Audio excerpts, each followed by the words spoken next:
Beans carrot కూర తయారు చేస్తున్నానండి. వాటికి కావాల్సిన పదార్థాలు: ఉల్లిపాయ,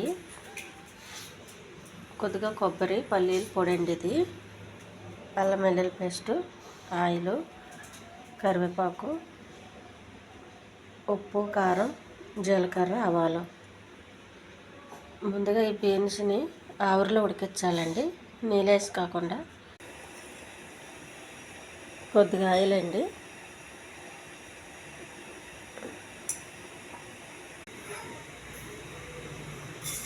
కొద్దిగా ఆవాలు,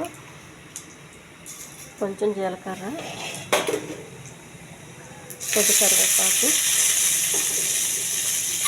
కొన్ని ఉల్లిపాయలు కొంచెం దోరగా వేయించుకోవాలి. ఉల్లిపాయ ఇవన్నీ. కొద్దిగా అల్లం వెల్లుల్లి పేస్ట్ అండి, కోసి పెట్టుకున్న క్యారెట్ ఏమి ఆవిరిలో ఉడికించలేదు, మామూలుగానే వేసేసాను. క్యారెట్కి కొద్దిగా ఉప్పు అండి, కొంచెం కారం, కొద్దిగా పసుపు.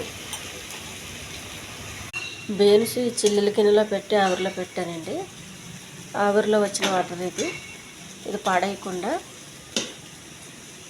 ఈ కూరలో వేసేయాలి. క్యారెట్ ఉడకాలి కదా, ఉడకడం కోసం.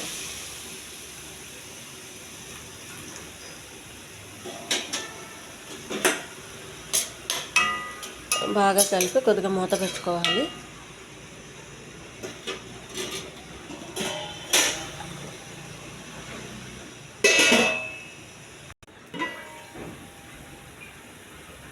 క్యారెట్ ఉడికిందండి. కొద్దిగా పల్లీల పొడి, పుట్నాల పొడి, ఈ ఆవిరిలో ఉడికించుకున్న బీన్స్ వేసేయాలి. ఇది చాలా హెల్దీ కర్రీ అండి, ఇందులో ఎక్కువ ఆయిల్ వేయలేదు. ఇది చపాతీకి చాలా బాగుంటుందండి, అన్నానికి కూడా బాగుంటుంది. ఈ ఛానల్ నచ్చితే సబ్స్క్రైబ్ చేయండి, షేర్ చేయండి, లైక్ చేయండి, కామెంట్ చేయండి. ఈ పల్లీల పొడి ఇది వేయడం వల్ల ఇంకా టేస్ట్ వస్తుందండి. దీని గ్రేవీలో కాకుండా ఇలా పొడి పొడిలాడుతూ చేసుకోవాలి. ఇది బ్రౌన్ రైస్కి బాగుంటుంది, చపాతీకి బాగుంటుంది, మామూలు అన్నానికి బాగుంటుందండి. ఇంక ఇందులో ఏం వాటర్ వేయద్దు. చాలా హెల్దీ కర్రీ అండి ఇది. చూడండి, కూర రెడీ అయింది. స్టవ్ ఆఫ్ చేయాలి.